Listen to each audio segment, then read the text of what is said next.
Et donc ce soir, je voudrais nous parler en nous disant ne sois pas un figuier stérile. Nous allons lire rapidement. Alléluia. Nous allons lire dans le passage de Marc, chapitre 11, verset 12 à 14. Nous allons lire ce bon passage qui va s'afficher à l'écran pour celles qui n'ont pas de Bible sous leurs yeux. Nous allons lire ensemble ce passage dans Marc 11, verset 12 à 14. Le lendemain, comme il quittait Béthanie, Jésus eut faim. Il aperçut de loin un figuier qui avait des feuilles et alla voir s'il s'y trouvait quelque chose. Mais quand il se fut approché, il ne trouva que des feuilles, car ce n'était pas la saison des figues.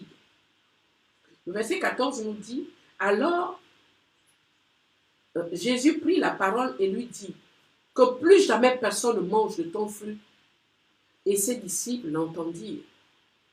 Alors, Dieu, le maître de la création, a créé, premièrement, quand nous voyons comment il a créé des choses, à un moment donné, on nous dit qu'il créa les arbres fruitiers. Alors, nous comprenons que les arbres fruitiers, pour certains, ont été créés pour un usage nutritionnel. Donc, voici que le Seigneur Jésus, Dieu fait chair, est venu visiter le monde en prenant le corps humain, un corps mortel qui réclame de se nourrir. Donc, au moment où il lui fait sur le chemin de sa mission, un arbre sur sa trajectoire décide de ne pas manifester le pourquoi de sa création. L'arbre a été créé pour porter du fruit. Mais c'est vrai qu'on pourrait plaider pour le figuier et dire, mais ce figuier n'était pas dans sa saison. C'est-à-dire, ce n'était pas le moment pour lui de porter du fruit. Mais nous remarquons que le Seigneur, dans sa fureur ou sa déception, sa frustration, va maudire cet arbre. Parce que la mission exclusive de ce figuier, reconnaissant le maître de sa création, reconnaissant même son créateur, était de produire le fruit à ce moment-là. Jésus avait faim. Il avait fait un long parcours.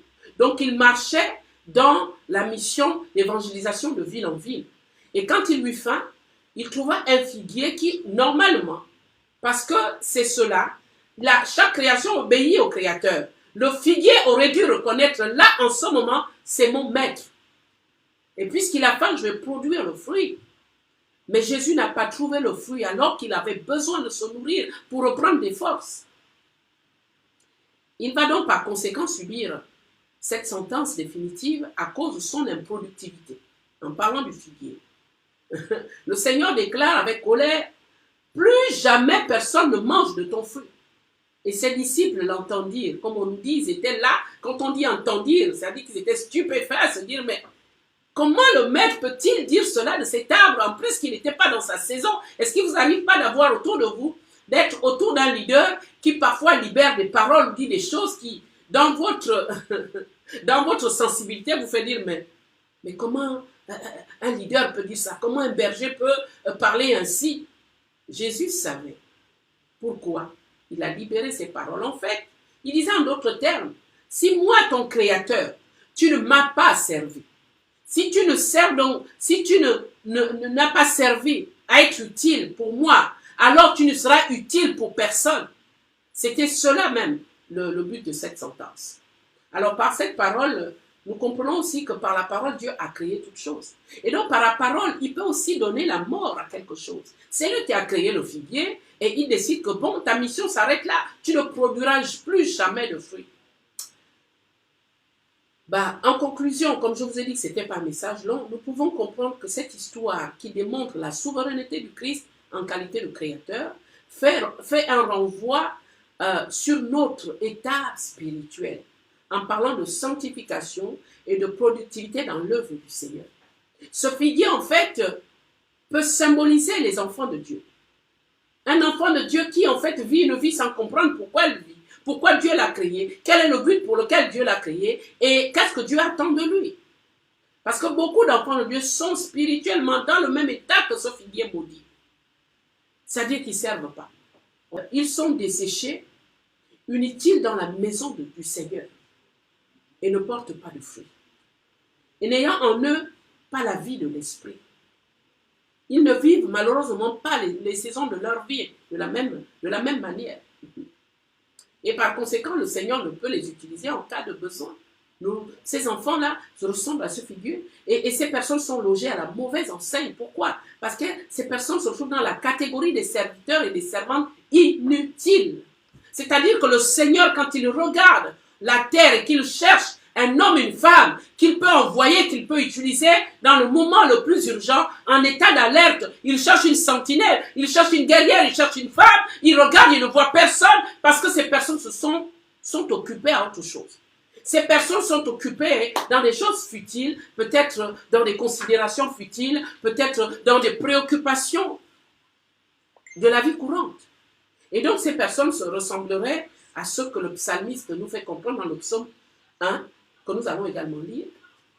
Dans le psaume 1, du verset 1 à 2, nous allons même aller du verset 1 à 3, il est écrit « Heureux l'homme qui ne suit pas le conseil des méchants, qui ne s'arrête pas sur la voie des pécheurs et ne s'assit pas en compagnie des moqueurs, mais qui trouve son plaisir dans la loi de l'Éternel et la médite jour et nuit. Heureux cet homme-là, un homme qui prend la résolution de ne pas perdre son temps avec des personnes qui ne peuvent rien lui apporter sur le plan de son épanouissement spirituel, des personnes qui ne peuvent pas l'aider à devenir meilleur, à devenir productif, à devenir ce que Dieu attend. Heureux cet homme-là qui ne s'assoit pas dans le conseil avec des moqueurs. Cette personne-là qui ne perd pas son temps dans les futilités, mais qui trouve son bon plaisir dans la méditation de la loi de Dieu, de la parole de Dieu. Il ressemble à un arbre planté près d'un courant d'eau qui donne son fruit en chaque saison et son feuillage ne flétrit pas.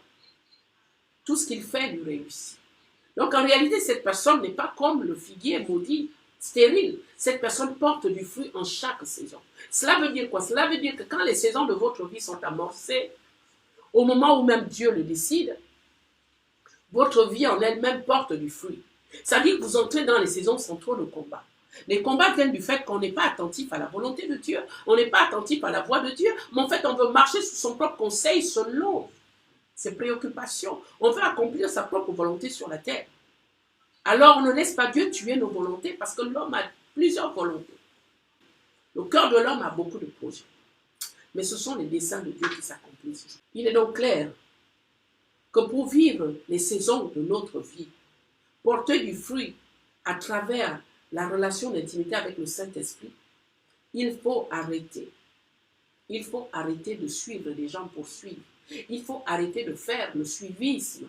Si je fais ci parce que j'ai vu l'autre faire ci, si je veux acheter une voiture parce que j'ai vu que ma collègue a acheté une voiture, si je veux faire ci, je n'ai pas. Vous n'avez même pas les moyens de votre politique. Vous n'avez pas les moyens de votre politique. Vous voulez acheter tout ce que vous voyez les autres acheter et vous n'avez pas d'argent.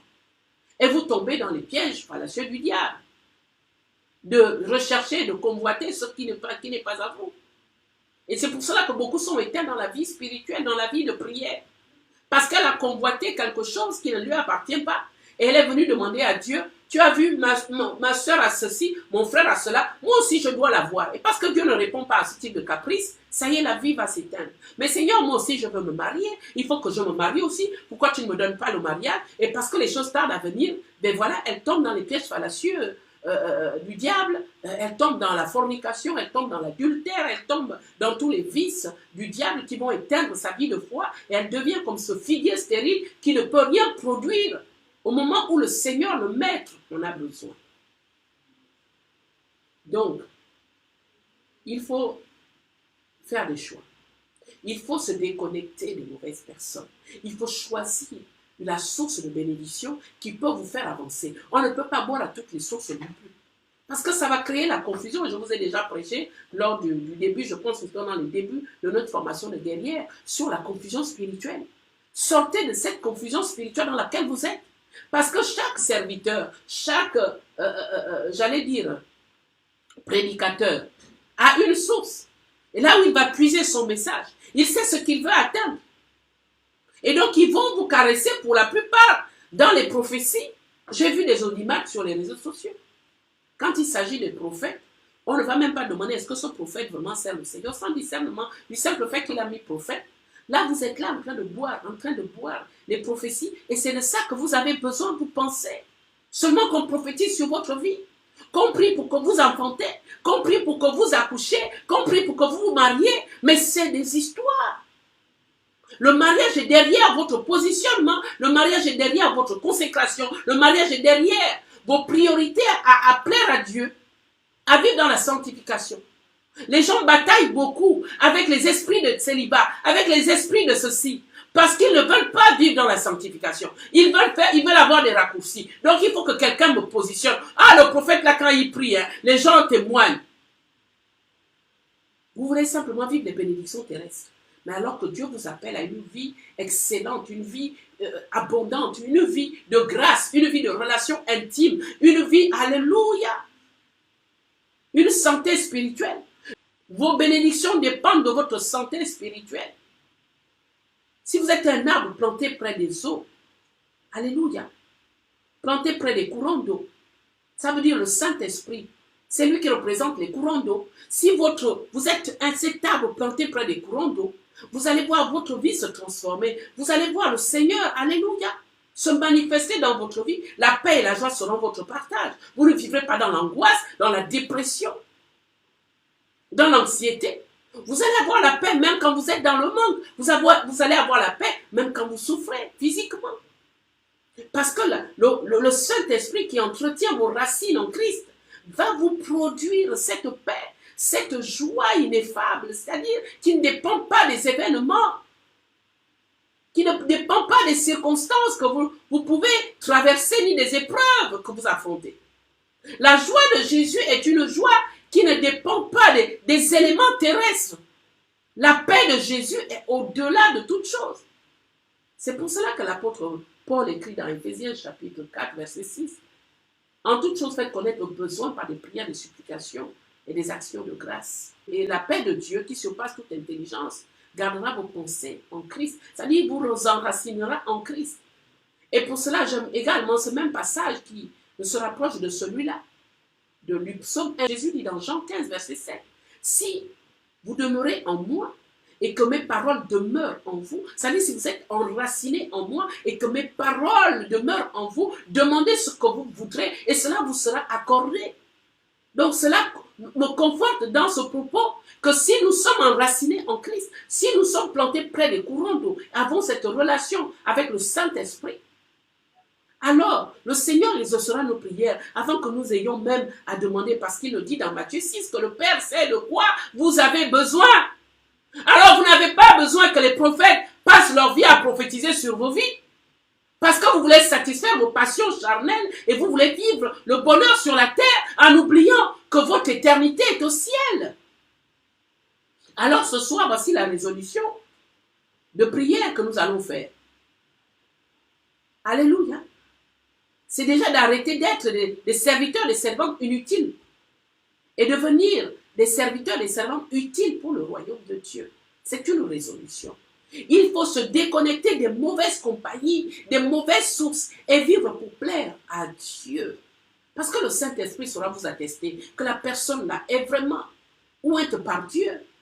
Parce que lorsque j'entends c'est que cette personne libère de sa bouche, lorsqu'elle parle de la part de Dieu, mon esprit est en train de tressaillir. Je sens la joie de Dieu me gagner et pourtant elle ne me libère pas une prophétie qui concerne mon problème, mais du simple fait que cette personne parle, je sens que sa source, c'est le Saint-Esprit.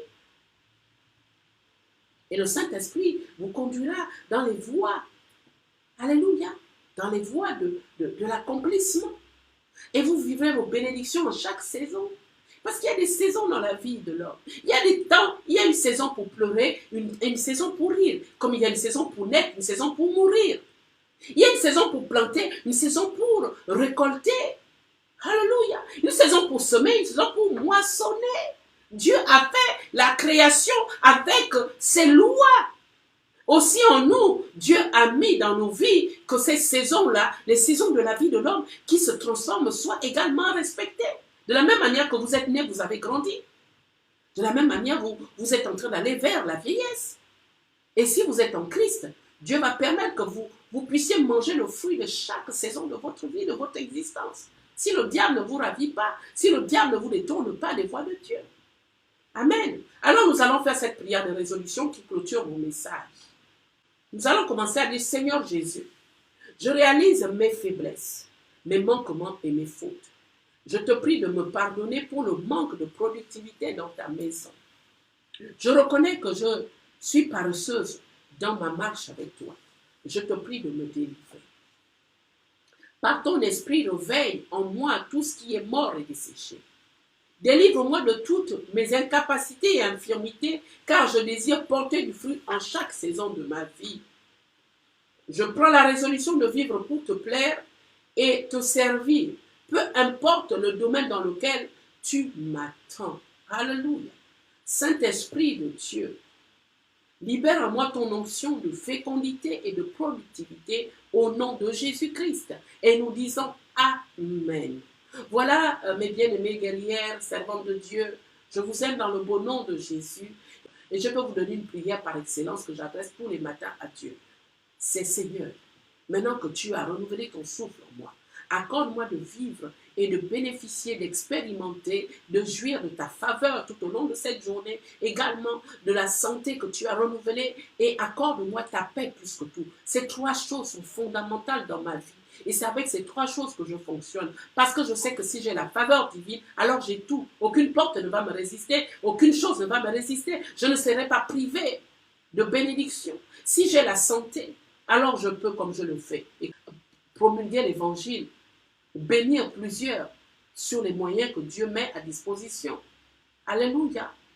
Également, si j'ai la paix de Dieu, rien ne peut me troubler. Je n'ai peur de rien. Et vraiment, je ne me soucie de rien parce que la paix de Jésus nous enlève toute inquiétude. C'est pour cela qu'il dit dans Jean chapitre 14, et j'aime beaucoup aussi ce passage du verset 1 qui dit que votre cœur ne se trouble point. Croyez en Dieu et croyez en moi. Alléluia. Il dit au verset 27, je vous donne ma paix, je vous laisse ma paix. Je ne vous la donne pas comme le monde donne, je vous la donne afin que quoi? Que vous ne soyez, que votre cœur ne se trouble point. Alors que votre cœur ne se trouble point. Reprenez des résolutions et marchez selon la volonté de Dieu. J'espère que ce message vous a fait un grand bien. Alors s'il l'a fait, partagez pour que l'évangile puisse avancer sur les réseaux sociaux. Que Dieu vous bénisse. Bonne soirée. Et merci.